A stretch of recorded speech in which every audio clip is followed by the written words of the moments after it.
Welcome back to Hondookiville, and yes, we are sanding.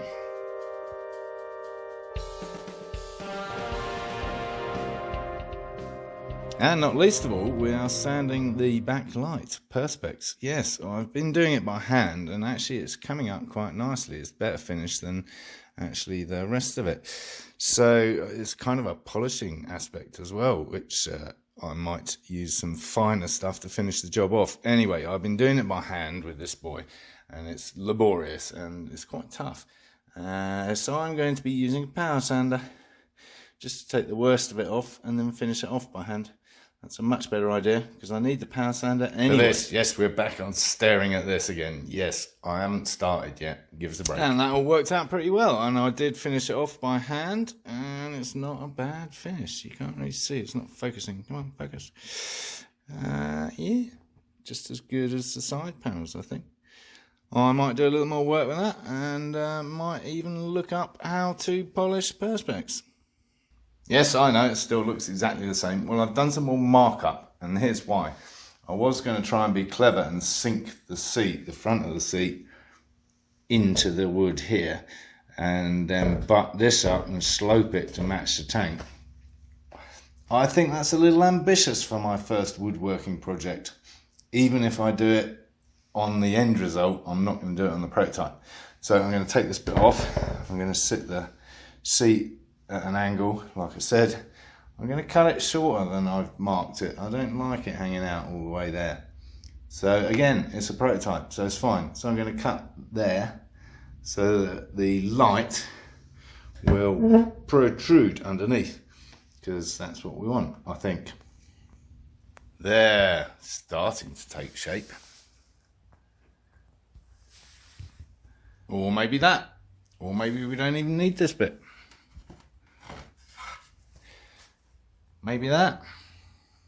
We shall see. So there we are again. I've removed that front piece, that front raising block, because the seat is going to be angled, and it's going to be angled more than that. So I'm going to drill some holes. I've tried to mark it up as best as I can, just by reaching in there with a Sharpie, and hopefully that'll give me just enough idea on where it needs to be and how big it needs to be. Well, I can work that out with the drill bit before I start. And then that seat will sit even lower at the front, and then we'll start shaving this off to match that angle to eventually end up there. Well, in fact, it's going to be sunk into here. Well, I think that's about perfect, actually, which is a 3/4. Yeah, nice. So that'll go when I work out roughly where the middle's got to be, and drill those 2 holes. Then I think what I'm going to do is ignore the top bit for the time being, but I'm going to put the middle bit in and start just following that bevel that's already in that bottom piece up, so we get a nice curved, yeah. And just see how hard work that is with the sander. Going to be messy for sure. And then on that top piece, I've just marked where that seat's going to nestle into it. I don't know whether it's going to nestle in fully or what, but that's the idea. Might even need some more wood. Oh, they're bloody perfect. Yeah. 2 lovely holes. Well, it's taking shape, but it's taking time as well. Well, I don't want to begin to tell you how long that took, mainly because I only have 120 grit, which fits my sander, so I did a lot of it by hand with 100 grit, and I definitely need some kind of tool to do this with. I'm thinking a plane. Is that what I need? A plane? Or just some serious sanding gear, maybe a belt sander, or even a flat wheel that you attach to a drill might help. But it is beautiful to work with. I mean, you just get the loveliest edges. Anyway, it's kind of taking shape. It's a lot of bloody effort just for a prototype. Well, I might get to the stage with it where I'm confident enough to start on a proper chunk of wood. I don't know. We'll see how it goes. This is dangerous. I'm starting to like the 3-layer approach. Yes, the layer cake. I kind of like that. It's a bit Art Deco. Either way, this is going to take a month of Sundays, and if you're not familiar with that phrase, that's a lot of episodes. There, that ought to do the job. Plenty of sanding discs for wood.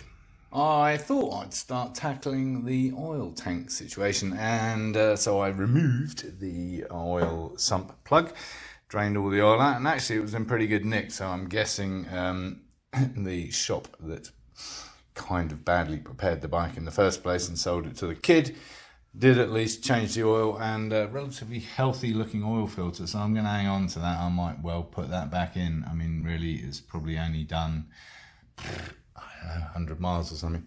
So I'm going to clean this up, and thanks to Mr. Honda, toothbrush doesn't quite fit down there. Yes, your average size toothbrush. Never fear. So I have a smaller one. Yeah, it's got a small handle as well, but we can do something about that. Good.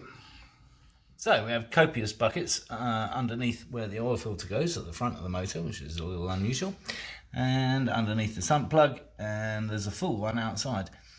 I'm just waiting for the rest of it to eke out, and then we'll close all that up again. Time for some bubble bath. Not a bad start there, actually. It's coming up quite nicely already, and yeah, it's very good, but not a good additive for your wine, I have to tell you that. Yeah, not great. Carry on. Yeah, it's a little Christmas pudding with icing on top. It's icing, not frosting. Now I'm soaking it in a bucket of detergent. Yes, dishwasher tablet in there. Yeah. Get some final grease off and see where we're at. Ready to paint it. Yeah. No need to ask what colour. Tink blue, of course. Yes, we strayed from the path a couple of times with the Ducati, which obviously begged to be black and gold, and the Yamaha, which begged to be black and yellow. But yes, the corporate colours are going to be shades of blue, white and gold. A memo will be sent in advance of any deviance from that corporate path.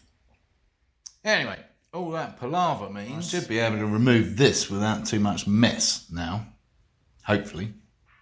As you can see, there's some big old nuts and bolts leading to the oil tank, to there, and then I'm guessing that's the breather there. Yeah, that's kind of nice. Like that, good. Don't have to find room for a breather tank because it's all in one. Good. Okay. Well, those nuts are massive, and yeah, trying to get one of those in there anyhow is difficult. So I decided on a different angle of attack. Yeah, because I can undo them here. And these came apart quite neatly, so I'm guessing the shop had them off.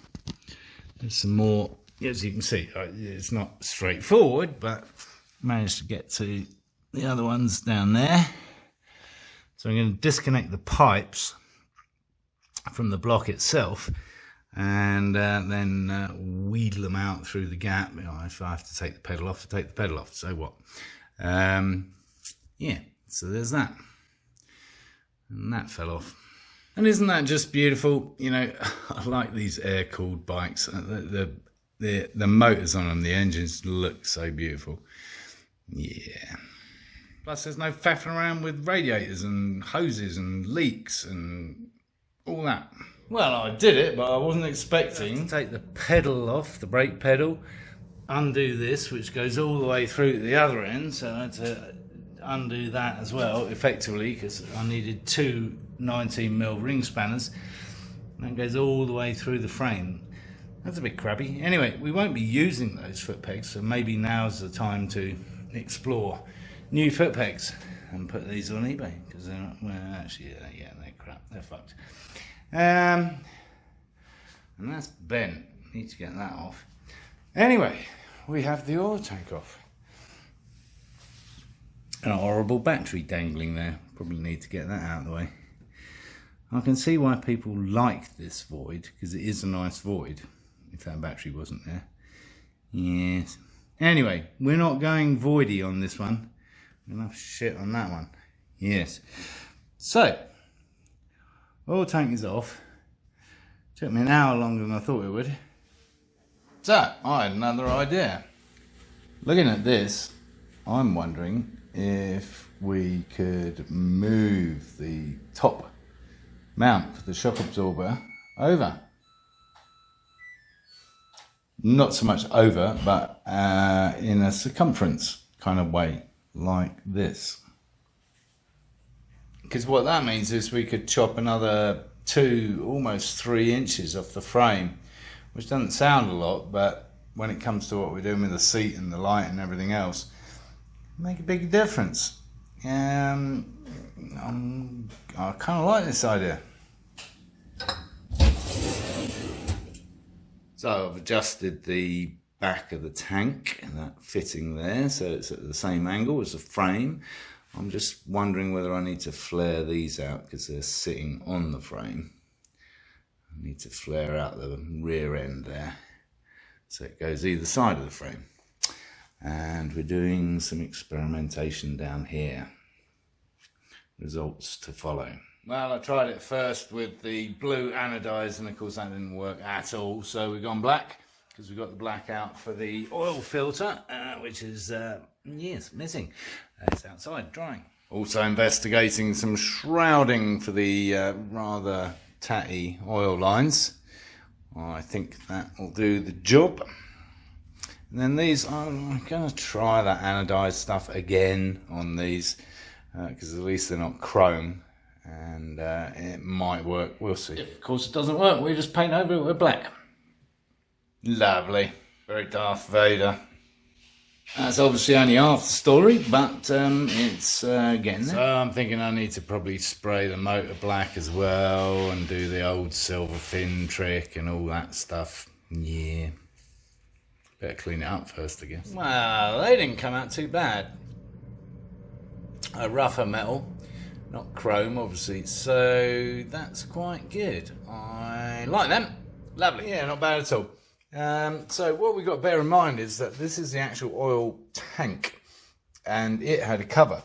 So these are the fittings that go on the frame, and these are the fittings for the cover, which are probably very expensive and hard to find, unless they do repro ones nowadays, which they probably do for a CB750, honestly. Well, I don't really want to buy one, and I kind of like the shape, which means these bits will be kind of superfluous. I don't really want to cut them off. I don't know what to do at this point, but I do kind of like the shape. It's kind of functional, and that's how it was on the bike. Not that, not that that's any recommendation. But, yeah, well, while we're having so much joy with anodizing paint, I thought I'd try the dipstick. We'll see what that comes out like. And again, if it doesn't come out well, then so be it. I know I'm supposed to be doing woodwork, but I'm ripping stuff out. And while we're doing that, let's take this ridiculous monstrosity of a battery out and let's explore some of the electrics. Because I know you love those episodes when I'm fiddling around with wiring and blabbing on about blue ones and yellow ones, and I'm not going to do that, I promise.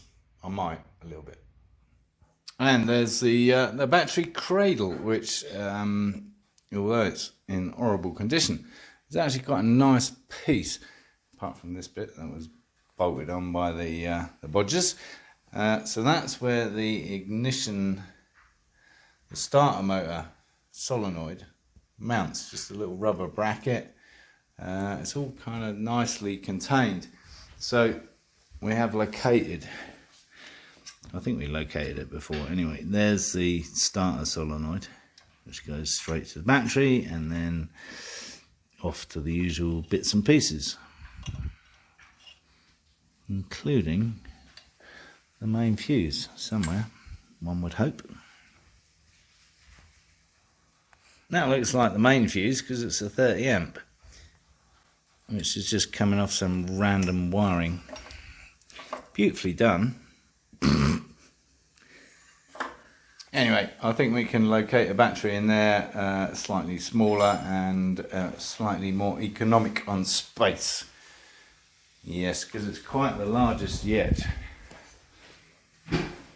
There it is at the back. There's the Suzuki, and there's our little Moto Bat, which we're not using on anything, but most of them are about this height and just twice the width. So yeah, quite a major battery. Actually, the 748 battery is about the same size. God bless the advancement of battery technology and Tesla. No, not Tesla. Anyway, I'm not going to be reusing this monstrosity, but what I did notice is these little rubber boys, nice little rubber mounts, which might be perfect, actually, for the for the fuel tank, because they're a little bit smaller in diameter and about half the height, which is what we were looking for. So they might be bloody perfect. Right, rescued those. They might come in handy. As for that, yeah, I don't think so.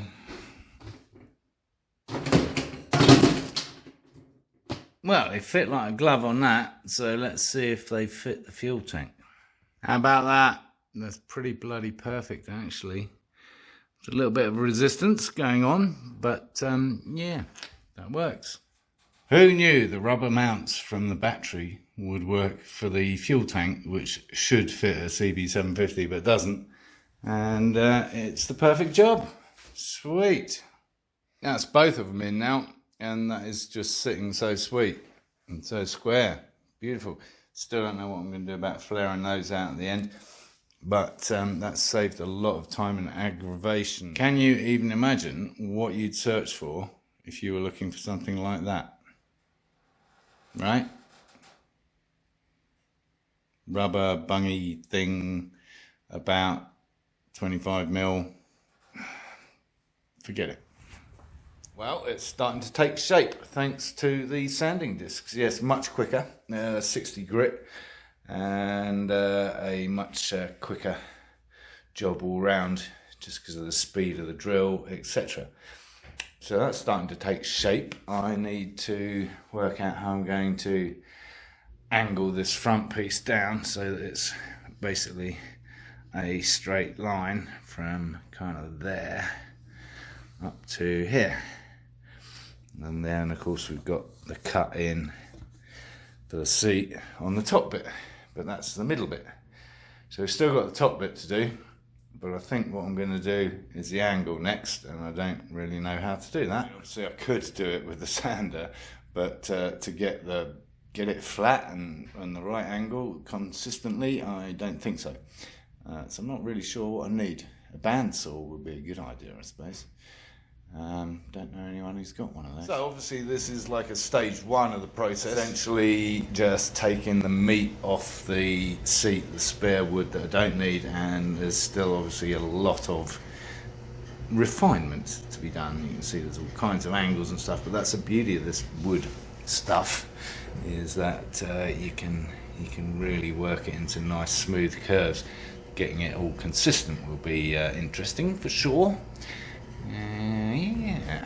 Before we worry about any of that, we need to get the angle sorted on the front and the rear section also, with meat taken off where applicable. And while we're unbolting things, I thought I'd get that off for a start. Get it? And we've finally got the pegs off too. Yes, we have. So we are pegless. Oh yeah, need to get that off. We're stripping again. About multitasking. Still debating what to do with this, whether to leave it black so it kind of disappears, or to paint it the tank colour, whatever that's going to be, but probably that's Subaru blue, or maybe just paint this bit down to here the Subaru blue, and then leave the actual kind of seam framework here black. I don't know. I guess we'll need some Photoshop for that. I think it's time to remove this. Okay, now we're stripping off the gearbox cover and the stator cover, and typically, so all the Allen bolts, which I've neatly lined up in a row so I know which one goes where, because they're all kind of slightly different lengths. Anyway, they all came undone really nicely, and of course one Phillips screw, yes, what the hell's that doing in there, was very stubborn, but thanks to the impact driver again, we got it out. So just a couple of taps and it's free. And that's all wrapped up nicely, dust and dog hair free, hopefully, while we do whatever we're going to do with the covers. Get some gaskets for starters. And the wiring is even more depleted now because we've got no regulator and we got no stator wires. Just a few stragglers. Horribly connected. I mean, geez. All those go into one? I think we can improve this. Yes. I think I might have found my electrical tray. It's for a grill, for doing vegetables, apparently. Yeah, funky.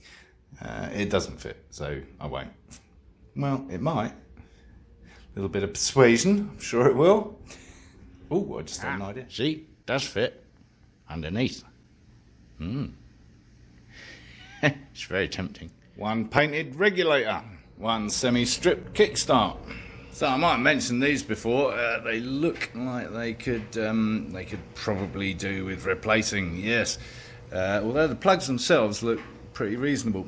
The trouble is, these lovely MSD plugs that I have, this end is too long, and this end I think is a little bit short. It does kind of reach in there, but I'm not entirely sure. I guess we can find out. And then I don't really know what to do up here with the coil, because they kind of go in there and I guess they're connected in there somehow. I've never done that before, so that'll be something interesting to explore. Anyway, yeah, see? Looks kind of new. Yeah, probably. Good thing is we got plenty of them to muck around with and get the right length connector, I suppose. Chopping and changing. Well, it ain't chrome, but it ain't finished either yet. But it's, I think it looks better in bare metal myself. So I will not be painting this anything, or anodizing it, or pretending to anodize it, or anything else. Do need to find a rubbery doofer for that though, or something. So I am actually deadly serious about this. Don't tell the missus though, because I think we used it once. Yeah, it's perfect. It's absolutely perfect. I'm going to hide it for a bit and see if she notices it's gone missing. I doubt it. Well, I know it was predictable, but it looks good, right? Yeah. Sweet. Well, that's cleaned up quite nicely with a bit of spit and polish, and literally, actually, because I was using wet and dry, one of my sponges, I think it was a 120 grit, as per that kid that I saw on YouTube. And I kind of ran out of, confession, I ran out of water. And just like we used to with our army boots, I used a bit of spit, which happened to have some vinegar in it because I was drinking some wine at the time. So wine and wet and dry paper is actually quite good because the vinegary aspect means that it doesn't dehydrate so quickly, I guess. So the question now, all that aside, is whether I try that bloody paint or not, that anodized paint. Think I should? I'll tell you what I'm going to do first. I'm going to do that in black. Yeah. Quick and dirty masking. Shopping bag, bit of masking tape, and a quick skirt with semi-gloss black. Yeah. Job done. Well, coat one. I'll probably give it 2 or 3 more coats and then sand it down again tomorrow. Not quite sure how this shit's going to work over the top of that. Haven't really thought that one through, have I? Oh well, we'll see. One shiny new kickstart. I think it was chromed after all. Nice. Came up well. I put it down to citrus stripper. Yeah, good stuff. Well, that came out pretty nice, and it turns out that the battery rubber bung is just the perfect size to mask off that. I'm still not sure about this stuff. Yeah, we've had dubious results. I don't know. I'll give it a go. I can always strip it off. Well, that didn't come out too badly, actually. Quite happy with that. And a little instant gratification with the use of a sanding block to get me nice silver fins on my regulator. I shall be duplicating that effect on the oil filter cover. And while we're enjoying so much success with the much aligned anodizing paint, I've gone all Corvette Stingray on this. Yeah, so a little fade from the dark blue to the tink blue. Yeah, kind of like that. Might be replicating that on the fuel tank. Yes, there's an idea. And on that somewhat uplifting and exciting note, I think we'll call it a day for this episode. Stay tuned for more development on the woodworking front and the project seat. And thanks for watching as usual. Subscribe if you haven't already, and do encourage others to watch my lunacy.